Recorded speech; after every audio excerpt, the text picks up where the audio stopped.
En pleno 2022 se vienen diferentes cambios para la producción agrícola en general, nacional. Sin embargo, en cuanto al agave, se vienen cambios de fondo, los cuales deben ser tomados, ejecutados, accionados a la brevedad para evitar diferentes situaciones. ¿Qué diferentes situaciones se podrían presentar si no efectuamos, ejecutamos en tiempo y forma y de manera oportuna y pertinente esos cambios, esas acciones, esas modificaciones a las formas de cultivo?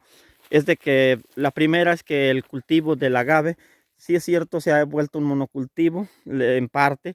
Sin embargo, en el caso del espadín, se estaba exclusivizando en muchas partes, o en algunas partes más bien, hacia solo espadín con espadín. Entonces, tener espadines y el primer tip sería tener una diversidad de diferentes especies de agaves, los cuales puedan tener un uso de que sea viable, que sea pertinente, que esté respetando la normatividad y todo ese tipo de cosas que se tiene para poder darle un uso y un mejor aprovechamiento.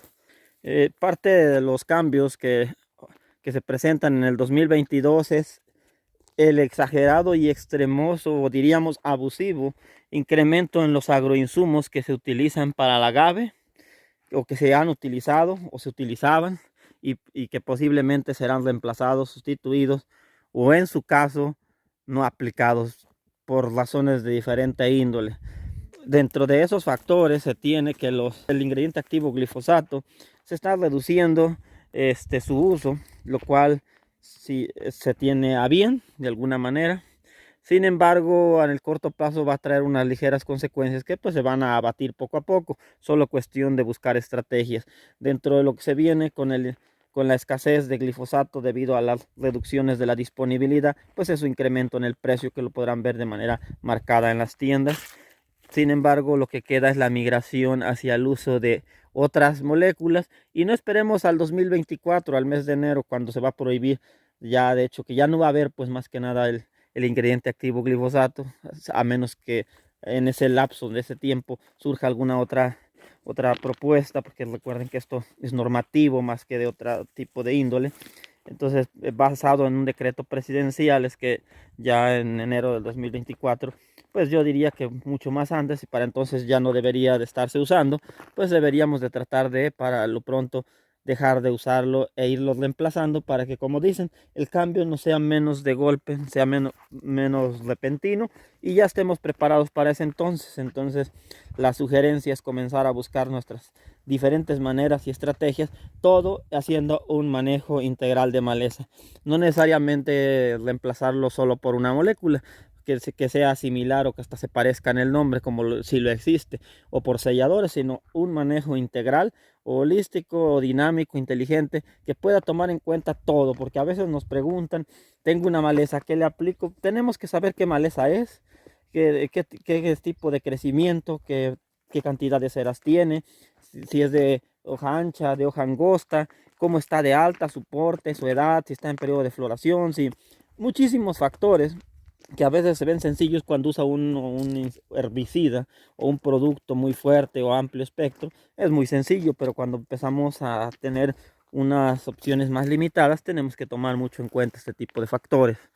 Entonces decíamos que de los cambios que se van a presentar o que podríamos tratar de presentar a partir de 2022 en adelante, gradualmente, pues es una nueva manera de manejar las malezas.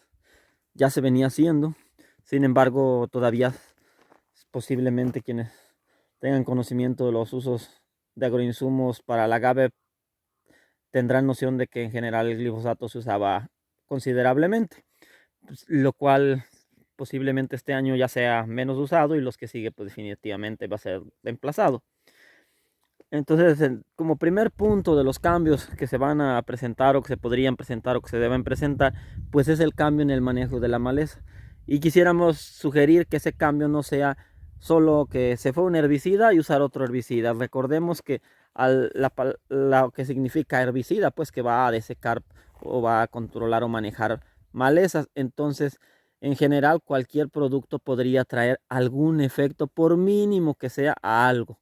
Entonces, tratemos mejor de buscar un manejo integral. Entonces, surge la necesidad de hacer un manejo inteligente y completo de malezas. Ese es uno de los primeros puntos.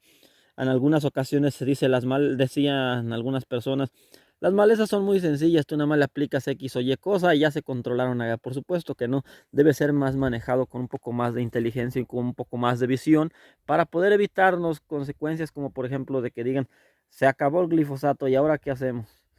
Se prohibió, se acabó, está muy caro. Entonces, para evitar esas cosas, pues tenemos que hacerlo mediante una integración de diferentes estrategias que siempre la receta va a ser que la va a hacer. La mejor receta va a ser la que hace el propio productor porque él es el único que conoce su suelo, sus agaves, sus condiciones, su clima y no hay una generalidad. Hay generalidades, pero no son muy transpolables a todos los estados. Sí es aplicable, por ejemplo, que algún producto si controla aquí, controla en todos lados. Sin embargo, lo que vamos es más hacia allá. Dependiendo de las malezas, por ejemplo, si aquí hay Johnson, hay que extraerlo con alguna barreta o algo. Si es poco, es mucho más fácil. Si no, hay algunos productos especiales para el Johnson, si fuera el caso, si solo fuera Johnson que estuviera entre el agave, porque debemos recordar cómo es de espinoso el agave, no es tan sencillo como parece, vamos a extraer Johnson, ¿no? Entonces, por eso les decía de una estrategia integral desde la preparación del terreno hasta momentos cercanos a la cosecha para todo tipo de malezas, no solo malezas anuales, sino las perennes, las espinosas y todas. Entonces ese sería el primer punto. El segundo punto es pensar mucho en la nutrición del agave. No nos vamos a meter mucho porque va a ser mucho más controvertido ese tema y posiblemente este 2022 va a tomar diferentes rumbos. Los fertilizantes sintéticos están pues descomunales, irracionales. No es factible en muchos de los casos andar arriesgando muchísimo del presupuesto sin conocer las características del suelo de fertilidad. Por ejemplo, no podemos andar usando muchísimo fósforo, potasio o en general ningún elemento si no tenemos una evidencia de algún estudio de suelo o empírica o visual o algo de a través del tiempo que la tengamos que sí necesita mucho ese nutrimento, porque podríamos estar gastando muchísimo dinero en un insumo que realmente a lo mejor no sea tan necesario. Entonces, este 2022 la pregunta sería, ¿y si realmente necesitaré ciertos fertilizantes sintéticos? Posiblemente, y no lo toma mal, está bien. Abajo nos vayan a llover ahí comentarios de productos que ofrecen y que van a decir que estábamos mal al usar los fertilizantes inorgánicos comerciales, los más famosos que aportan nitrógeno, fósforo e incluso potasio. Seguramente nos van a postear muchísimas cosas. Desgraciadamente a veces les decimos que nos dejen las fichas técnicas y que nos dejen algunas evidencias de sus registros y todo ese tipo de cosas, porque no nos desagrada que nos etiqueten ese tipo de cosas. Por supuesto que es para eso nuestro canal, para que se comparta, solo que a la vez no tratemos de solo postear algo que no tengamos evidencia. Si alguien tiene evidencia que su producto es bueno y todavía está en registro, pues igual lo puede compartir para que la gente lo empiece a probar, sobre todo, porque es lo que les decimos en cualquier molécula.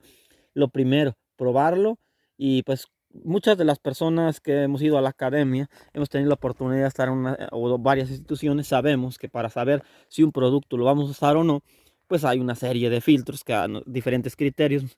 Como productor les diría, lo primero es que sea accesible, no sea caro, costoso, que no sea difícil de conseguir, difícil de transportar, que no sea difícil de transportar, que no afecte la rentabilidad, por supuesto que no la ponga en riesgo. Antes, todavía vamos a ver si funciona, pero antes que ver si funciona, yo me preguntaría, ¿y es rentable? Sí funciona, ok, funciona, va a incrementar, por ejemplo, eh, los bricks o el boleo un poco, pero necesitaríamos saber cuánto cuesta, porque no solo podemos andar aplicando algo que va a aumentar 1 kilo a la piña, ajá, 1 kilo, y cuánto nos cuesta para que aumente ese kilogramo, esa piña. Entonces, parte del punto en el que tenemos que centrarnos antes de usar algún agroinsumo de cualquier origen, pues debería de ser la rentabilidad, porque si no es rentable, ¿para qué lo estamos consumiendo? Y eso va enfocado al el excesivo precio que tienen los fertilizantes inorgánicos que hemos usado por muchos años y que hoy andan a precios exagerados. Y entonces, pues muchas veces decimos que si nosotros seguimos comprando los productos caros, nos los siguen vendiendo caros. Entonces, no es tal vez desconocemos, no vamos a dar una opinión de por qué esté caro o no. Lo único que nos queda claro es que es un incremento irracional y no es bienvenido para el agro mexicano, no es viable, no es pertinente y en muchos de los cultivos posiblemente no vaya a ser ni rentable. O quizás sí, sí se ajustan los precios también, pero en el caso del agave, por ello les digo, porque el precio del agave, ustedes saben que es como algo de una creencia o de algo que no tiene una explicación. Existen datos, esos datos que se tienen, con todo respeto a quienes los generan, pues sirven un poquitito nada más, o a veces solo confunden, porque existen otras informaciones de, por ejemplo, muchos lugares que no están inventariados o no están registrados por diferentes razones, porque no necesariamente el productor tiene ganas de ir, o no tiene el presupuesto, no tiene el tiempo, o no tiene la necesidad quizá, o el interés de ir a registrar su predio a algún lugar. ¿Y por qué? Porque tal vez no lo necesitaba antes, a lo mejor ahora ya lo vaya a necesitar, pero posiblemente por eso esas estadísticas a veces confunden y dicen, hay mucho agave, va a bajar, o a veces dicen, hay poco agave, va a subir. Lo que sí está claro a este momento es que va a la baja el espadín. Va a la baja comparado con otros meses y con el año pasado. Eso sí va a la baja, y por lo tanto vamos a sugerir ampliamente, aunque seamos criticados, que sea muy bien considerado si van a usar fertilizantes caros o no. Y pues bueno, lo que sigue, pues les decía, ahí abajo posiblemente en comentarios, y son súper bienvenidos, ahí posiblemente nos van a compartir otras nuevas ideas de cómo manejar la nutrición del agave. De hecho, no necesariamente ha sido la mejor, y cuando decimos no necesariamente ha sido la mejor es porque creemos que está mal, sino porque nos referimos que seguramente existe otra forma, y que nos hemos acomodado, nos hemos quedado en la zona de confort a fertilizar los agaves con esta forma que ya conocíamos, esta forma de hace muchos años, que hoy no es porque se prohíba ni nada, sino porque es algo peor, bueno, parecidísimo. Los precios son exagerados, y por lo tanto ahora es necesario, les decía, ver si es rentable o no aplicar. Y a lo mejor antes se fertilizaba 2 veces al año, o incluso a ver quién día fertilizaba más veces. Hoy quizás, si es rentable, tal vez sea una sola vez al año, en el mejor momento, quizás al principio de lluvias, sea más aprovechado, o fraccionado. Si vamos a aplicar, no sé, 10 gramos, fraccionarlo en 2 veces o 3 veces para que vaya más poco a poco. Vamos a tener que buscar cada quien sus propias estrategias, porque recordemos que no todos tenemos los mismos suelos y no todos tenemos las mismas necesidades nutrimentales. Y en algunos casos, los terrenos que han sido repetidos con agave, es otra situación muy distinta a los terrenos nuevos que apenas van sembrándose. Y pues ese sería el segundo punto. El primer punto, habíamos dicho que un manejo bien distinto de la maleza, un poco más armónico, pero pues a veces diríamos que es muy sencillo. ¿Cómo? Pues no, pues con maquinaria agrícola. Desgraciadamente, nosotros en lo personal en Agriminilla, el 95% de los terrenos no son tractorables. Y aquí les pongo un poco de los ejemplos de por qué no son tractorables. Alguien diría extraer esas piedras.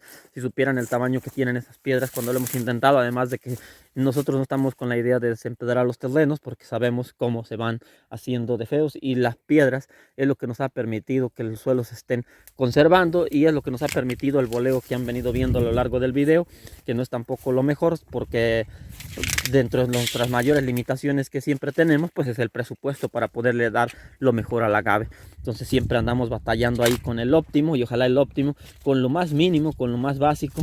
Al menos tratamos de manejar las malezas, porque ustedes lo saben, la maleza no lo había hecho en la parte anterior, pero el mayor riesgo es de que en estos tiempos de mayo hacia atrás, antes de las lluvias, se puede perder todo, aunque hayamos hecho bien la mayoría de las cosas. Si la maleza no se manejó y se dejó ahí y quedó pegado a la planta, y llega algún cerillo o alguna cuestión de otro índole, se genera un incendio, y podríamos perder todo por un pequeño detalle, por dejar la maleza.